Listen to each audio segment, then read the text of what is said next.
O título da nossa lição esta manhã é Riqueza ou Pobreza.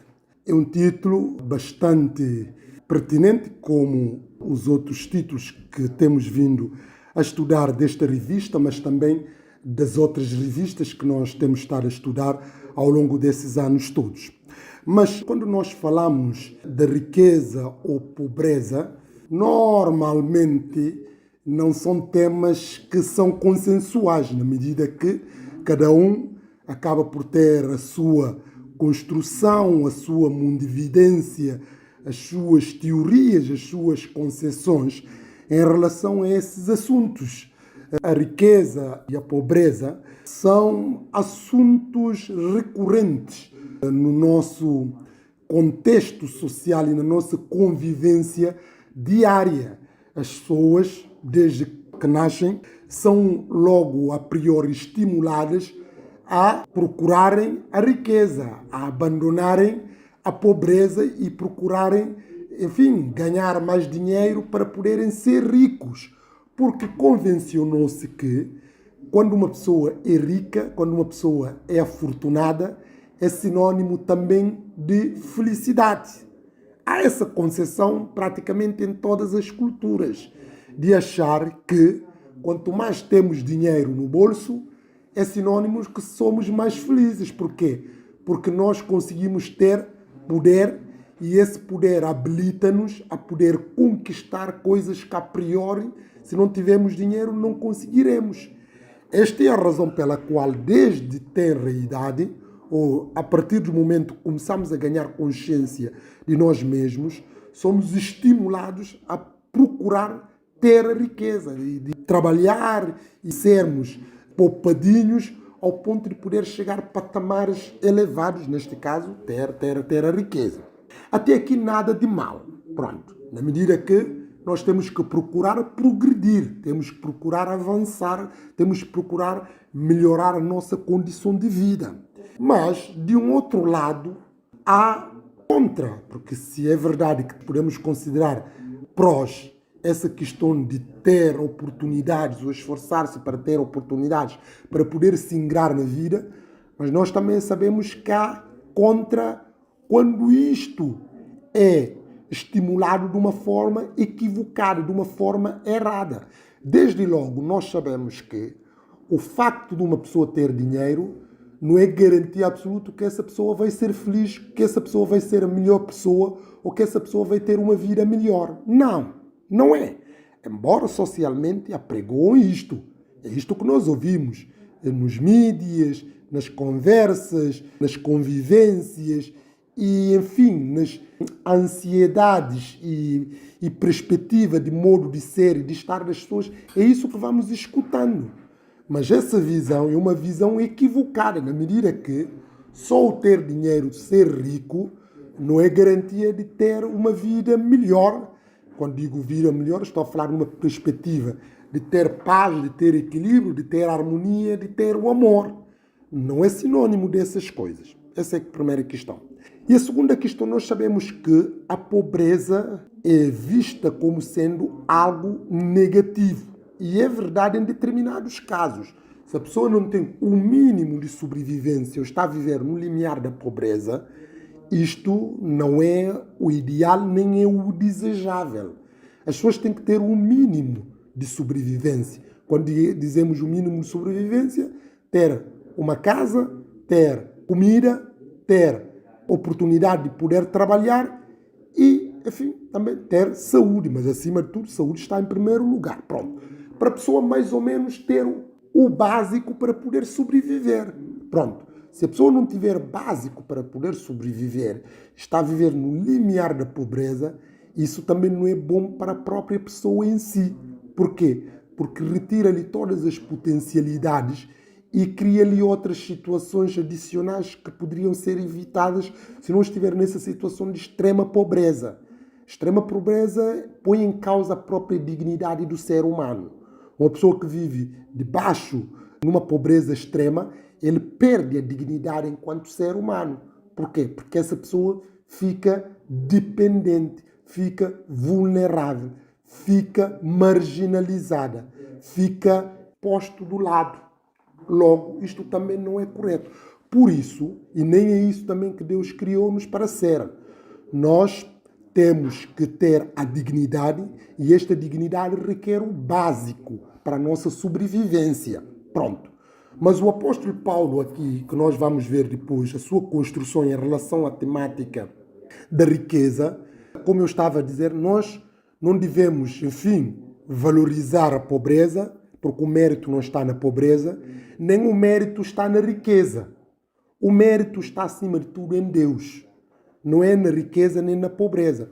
Uma pessoa pode ser pobre e ser bem-sucedido, como uma pessoa pode ser rica e ser bem-sucedido, contando que essas pessoas se firmem, que estejam alicerçados no Todo-Poderoso Deus. O segredo aqui é Deus fazer parte da vida da pessoa, independentemente de se essa pessoa for pobre ou for rica. O segredo aqui é a presença de Deus na vida dessa pessoa. Mas, como eu estava a dizer, nesta avidez que as pessoas tentam procurar a riqueza, que acham que a riqueza abre portas de oportunidades para outras questões, fazem com que as pessoas tentam ser avarentos, tentam ser gananciosos, tentam fazer de tudo para poderem serem ricos. Ora, quando uma pessoa tenta fazer de tudo, não vê os meios para chegar ao fim, neste caso o fim da riqueza, essa pessoa é capaz de fazer piores de atrocidades para ser rico em nome da riqueza. Esta é a razão pela qual nós vemos muitas pessoas que às vezes até vão acumulando fortunas, mas fazem muitas maldades, fazem muitas coisas que não são boas, edificantes do ponto de vista bíblico e do ponto de vista ético e do ponto de vista moral e do ponto de vista do próprio humanismo social que se espera que deve reger os próprios seres humanos nas suas convivências. Pronto. Essa ideia obcecada de ser rico traz muitos problemas, traz muitos desafios e traz muitas complicações na vida dessas pessoas que procuram insaciavelmente a riqueza. Repara, como eu disse que nós temos que procurar viver no centro da vontade de Deus. Quando nós vivemos no centro da vontade de Deus, já não dependemos das coisas para acharmos que vamos ser felizes. Mas sim é centralizarmos no Todo-Poderoso Deus. Agora, se eu vos pergunto, querem ser ricos ou pobres? Obviamente, eu já sei qual será a vossa resposta. E é a resposta legítima, que desejam ser ricos. Mas não há nenhum mal em isso, de querer ser rico, contando que a pessoa, enfim, respeita a vontade de Deus na sua vida e procura ser honesto na procura da sua riqueza, a riqueza que quer. Porque se uma pessoa trabalha de forma honesta e ser diligente e ser esforçado, não há nenhum mal, até porque isso vem acréscimo. O trabalho, a diligência, a competência, o rigor, o saber gerir, isso tudo, se a pessoa tiver isso, e a graça de Deus também proporciona isso, obviamente que a pessoa tem aqui um caminho para ser bem-sucedido. É uma bênção que a pessoa vai ter. Mas, mesmo assim, um crente, normalmente, ele não está focalizado na ideia de ser rico. Nós não andamos obcecados com a ideia de ser ricos. A riqueza para um cristão é algo que vem acréscimo através da sua entrega, da sua diligência, da sua competência e por aí fora.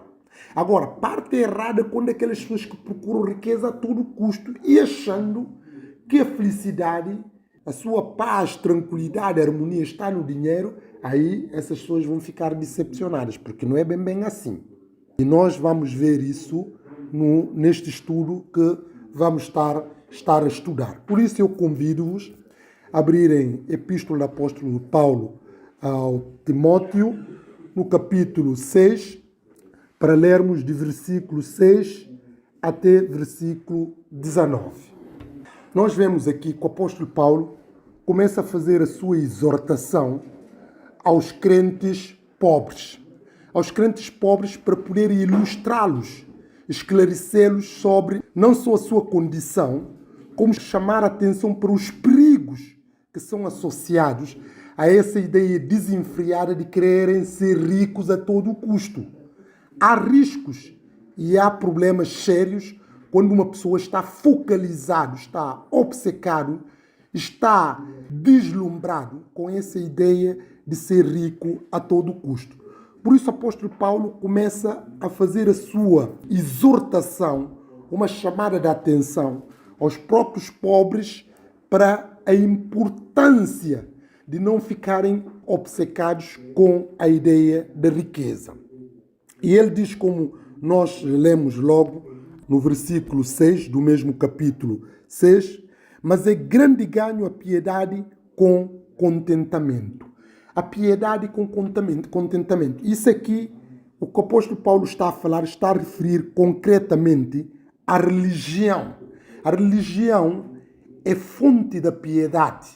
E esta fonte da piedade leva com que, quando é exercida de uma forma correta, de uma forma acertada, de uma forma devotada, ela é um ganho. É um ganho que traz o contentamento. Esta ideia do contentamento é uma ideia que, em última instância, remete para a própria riqueza.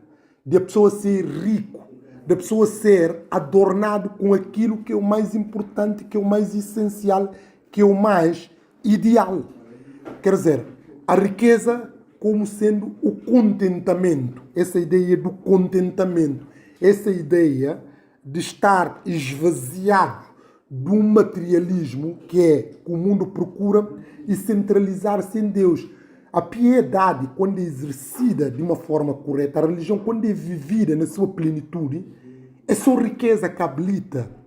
Obviamente, pode desdobrar também na riqueza material, mas mais do que acima de tudo é a riqueza espiritual que a pessoa tem. E essa riqueza espiritual é o quê? É paz de Deus, é o Espírito Santo na nossa vida, é plenitude e harmonia interior que uma pessoa tem, que nenhuma riqueza, nenhum dinheiro confere. Repara, quando nós estamos bem conosco, há coisa que pode pagar esse preço de estarmos bem conosco. Claro que não.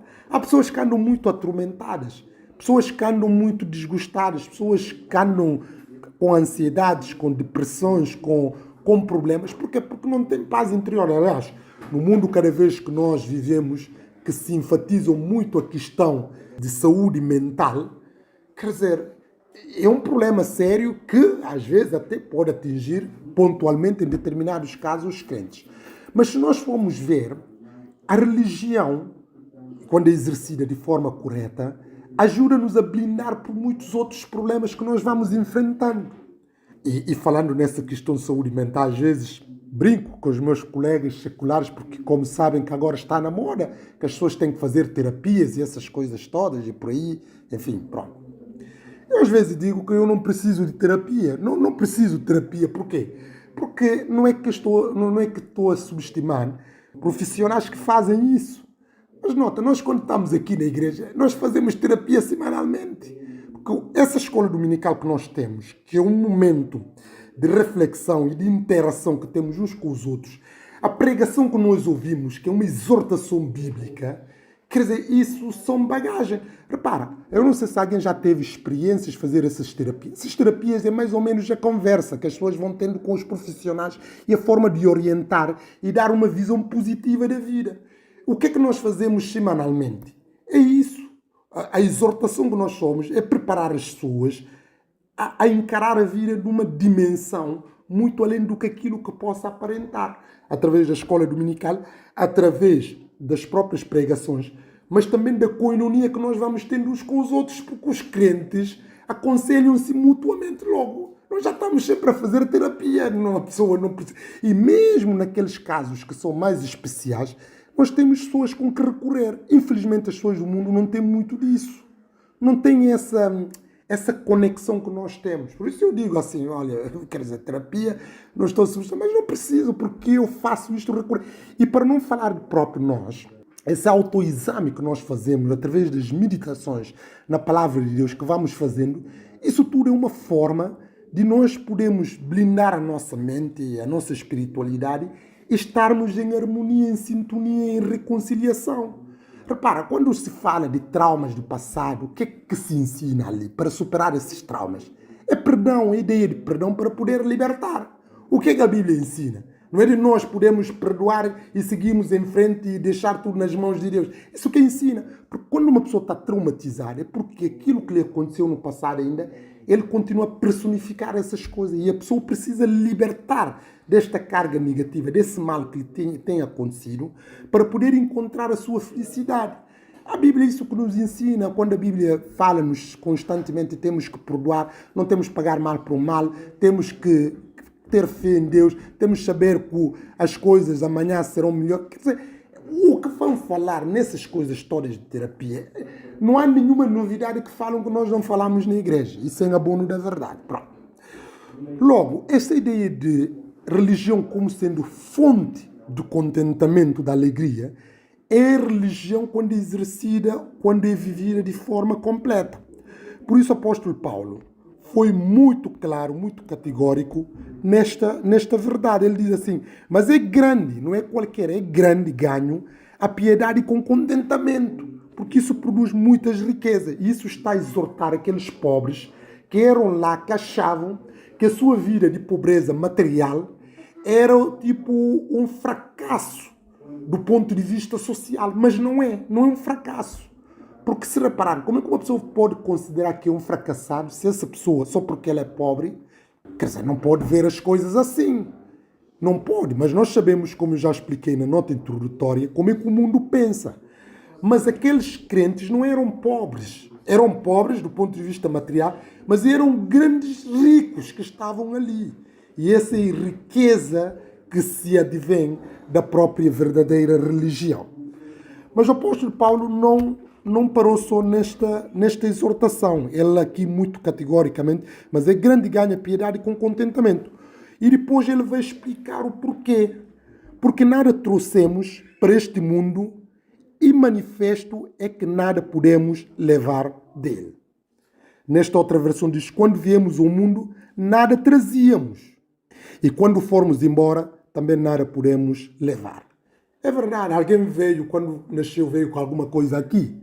Deve estar errado. Talvez alguém pode dizer, eu vim com alguma coisa. Ninguém trouxe nada. Ninguém veio com nada. Tudo que nós, quando viemos a este mundo, que nós depois conseguimos posteriormente. Ou, pronto, por herança. Há pessoas que são privilegiadas, nascem num berço de ouro e têm já heranças, ou às vezes antes de próprio nascerem já têm heranças. Vocês sabem isso, os nascituros já por ter heranças, já por ter casa no seu nome e fica aberto a questão do sexo, por ter propriedade, por ter tudo. Pronto, isso pode acontecer. E a lei, enfim, abre essa coisa. Nos países ditos civilizados isso é prática recorrente. Por isso há pessoas antes de nascerem logo já têm heranças. E às vezes já têm até conta bancária, já têm dinheiro lá antes de nascer. Não aconteceu comigo, e infelizmente, não sei se alguns de vocês... Não, é verdade, eu sou pobre. Eu estou a dar essa lição, sou pobre. Estou a falar aqui na pobreza, sou pobre. Pronto. Mas o que eu estava a dizer, o apóstolo Paulo mostra aqui a riqueza. E ele diz, quando nós viemos ao mundo, no versículo 7, quando viemos ao mundo, nada trazíamos. E quando formos embora, também nada podemos levar. Se tivermos alguma coisa que comer e com que nos vestir, é quanto basta. Porém, os que se desejam enriquecer caem na tentação e na armadilha. São vítimas de muitos desejos insensatos e prejudiciais, fazendo com que se afundem na ruína e na perdição. A raiz de todos os males é a ganância do dinheiro. Levados por ela, muitos perderam a fé e meteram-se em grandes aflições.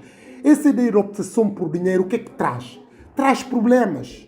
Porque, nota só, em nome do dinheiro, a pessoa é capaz de vender a sua alma ao diabo, de desrespeitar as regras, de ser corrompido e de corromper e de ser corrompido, de pisar nos outros, de mentir e de trair, e até de cometer outras, até matar, em nome disto, em nome de dinheiro. E a pessoa, quando está ávido a isso, quer dizer, é uma rampa deslizante para todos os tipos de aberração.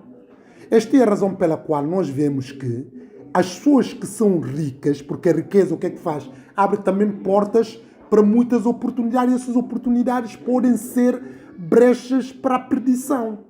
Porque nota-se, se uma pessoa tem essa ideia obcecada em ser rico, acha que essa pessoa vai deixar de não pisar os outros. Vai pisar. Essa pessoa é capaz de trair em nome desse dinheiro. A própria obra literária de Fausto, de pessoas que vão fazer pactos satânicos para terem fama, terem poder em nome disto. E depois o que é que acontece? É perdição que vão chegar. Há pessoas que fazem pactos para terem sucesso. Pacto diabólico. Vivem neste mundo e vão fazendo esses pactos para quê? Para poderem ter riqueza. Logo, isto que o apóstolo Paulo vai mostrando ali. A raiz de todos os males é a ganância do dinheiro. Levados por ela, muitos perderam a fé e meteram-se em grandes aflições. Estás a perceber? Mas antes de chegarem lá, ele diz, porém, os que desejam enriquecer caem na tentação e na armadilha, são vítimas de muitos desejos insensatos e prejudiciais, fazendo com que se afundem na ruína e na perdição. É uma armadilha, uma tentação. A pessoa, quando tem essa ansiedade, está num caminho escorregadio, pode cair a qualquer momento. Por quê? Porque levado nesta ideia, a pessoa é capaz de fazer tudo, fazer piores coisas para poderem afirmar. Quantas pessoas que destruíram os seus lares, as suas famílias por causa do dinheiro? Vão envolvendo com outros por causa de dinheiro. Põe em causa a sua família. Quantas pessoas, por exemplo, que põem em causa a sua própria idoneidade, mentindo, falsificando, prejudicando os outros? Quantas pessoas, por nome de dinheiro, até matam para apropriar da herança ou para dar conspiração no marido ou na mulher para ficar com riqueza ou para matar os pais? Pessoas fazem isso em nome de dinheiro. Logo, isso é uma brecha, é um caminho grande para a perdição. Que a pessoa entra numa armadilha e acaba por ser vítima dessa armadilha. Por isso o apóstolo Paulo foi aqui muito claro. Caem na tentação e na armadilha e são vítimas de muitos desejos insensatos e prejudiciais, fazendo com que se afundem na ruína e na perdição. E depois fala, a raiz de todos os males é a ganância do dinheiro. A ganância do dinheiro é a raiz de todos os males. Nós sabemos que o dinheiro só em si não é raiz de todos os males. O dinheiro em si não é raiz de todos os males. Porque uma pessoa pode ganhar dinheiro de forma honesta. Aliás, como dizia um grande pensador, diz assim, a riqueza como fruto do trabalho e da providência divina é uma bênção. É Deus quem nos dá força para adquirirmos riqueza. A bênção do Senhor enriquece e com ela não traz desgosto. Há muitas pessoas ricas e piedosas. O problema não é termos o dinheiro, mas o dinheiro nos ter. O problema não é ter dinheiro no bolso, mas tê-lo no coração. O dinheiro é um bom servo, mas um péssimo padrão. O desejo por riqueza pode destruir você. Aqueles que querem ficar ricos são dominados por um imoderado desejo de ajuntar coisas materiais. E esses que fazem da riqueza o sentido da vida, o vetor da sua existência, enfrentam grandes dificuldades e problemas. É isso que nós vamos ver aqui, estás a perceber? E depois, noutro contexto, o próprio esse autor diz assim, o problema não é o dinheiro, mas o amor ao dinheiro. O problema não é a riqueza, mas o desejo da riqueza. O problema não é ter dinheiro no bolso, mas ter o dinheiro no coração. O problema não é possuirmos riqueza, mas a riqueza nos possuir. John Stott dizia, com razão, que a cobiça se acha por trás dos casamentos por conveniência, das perversões da justiça, do tráfico de drogas, do comércio de pornografia, da chantagem, da exploração dos fracos, da negligência às boas causas e da traição aos amigos. Vivemos numa sociedade em que se esquece de Deus, ama as coisas e usa as pessoas, quando deveríamos adorar a Deus, amar as pessoas e usar as coisas. Logo, o segredo aqui não está em dinheiro em si, não é um mal ter dinheiro, desde que seja ganho de forma honesta e justa. O problema é a ganância deste dinheiro, que faz com que as pessoas lançam nas coisas mais corruptas, mais pervertidas, mais horrendas, para chegarem a esse fim. É isso que o apóstolo Paulo está aqui a exortar para termos cuidado. Porque o que é que interessa uma pessoa ter tanto dinheiro e não ter paz, não ter harmonia e não ter sossego? Quer dizer, não é? É preferível a pessoa ter o pouco, o suficiente para a sua vivência, como ele diz, basta termos com comer ou com que nos vestir, basta. É suficiente para agradecermos a Deus por causa disso. Mas essa ideia ávida de querer ser rico é prejudicial para a nossa vida, para a nossa espiritualidade, para o nosso relacionamento com Deus. Por isso, o dinheiro, o amor ao dinheiro, é a ganância, é de raiz de todos os males. Espero, e assim vamos terminar, que nenhum de nós que esteja aqui esteja obcecado com a ideia do dinheiro, porque se tiver isso, é sinal que está a correr sérios perigos, tal como nós vemos aqui. Porque se uma pessoa tem o dinheiro como sendo fonte da sua felicidade, essa pessoa vai passar mal na vida, porque nós sabemos que não é no ter que é garantir a nossa felicidade, mas no ser na nossa simplicidade, na nossa forma de estar e no nosso relacionamento, acima de tudo, com Deus. Que Deus nos abençoe, que Deus nos ajude a interiorizar estas verdades e procurar aplicar na nossa vida. De procurarmos ser honestos, procurar ganhar o dinheiro, porque quando o dinheiro é ganho honestamente, quando nós temos Deus como centro, nós usamos o dinheiro para a prática do bem. Nós usamos dinheiro para evangelização, para a expansão do reino de Deus. Nós usamos dinheiro para abençoar pessoas mais pobres. Nós usamos dinheiro para boas causas. Mas isso é quando nós temos Deus em primeiro lugar, que vai também despertar-nos esse sentimento enorme. Por isso, leio aqui uma última citação para terminar mesmo. Diz assim: ninguém pode amar a Deus e o dinheiro ao mesmo tempo, pois onde estiver o seu tesouro, aí está também o seu coração. Há indivíduos que vendem a consciência e apostatam da fé por causa da cobiça. Amam o prêmio da iniquidade como balão, cobiçam bens materiais como Acã, traem o Senhor como Judas Iscariotes. O amor ao dinheiro leva o homem à apostasia. Uma pessoa que ama o dinheiro transforma uma bênção num ídolo. Substitui o doador pela dádiva. Adora a criatura em lugar do Criador.